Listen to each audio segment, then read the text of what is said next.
ఆవులంటే ముక్కోటి దేవతలతో సమానం కదా. ఈరోజు ఆ లక్ష్మీదేవి అనుకోకుండా మా ఇంటికి వచ్చినట్టు అనిపిస్తుంది. ఏరొక పుణ్యం అంటే దాని స్పెషల్ ఏంటంటే ఆవులను మంచిగా క్లీన్ చేసి వీటికి పెయింటింగ్ చేసి మంచిగా ఒక పండుగ వాతావరణం లాగా అయితే ఉంటుంది విలేజ్లో. అట్లు పోయడం, పోలేలు చేయడం, దేవునికి నైవేద్యంగా పెట్టడం స్పెషల్. సో ఈరోజు అనుకోకుండా మా దగ్గరికి గోమాత వచ్చింది. రండి మీరు కూడా దర్శించుకోగా.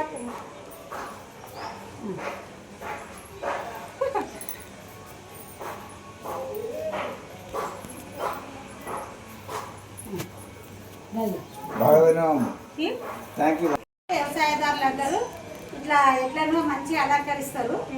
అలంకరించి అన్ని పెడతారు. వాటికి కొమ్ములకు అన్నిటికీ కలర్స్ పెడతారు, పూజ చేస్తారు, అట్లు పెడతారు, వాటికి అన్ని చేస్తారు.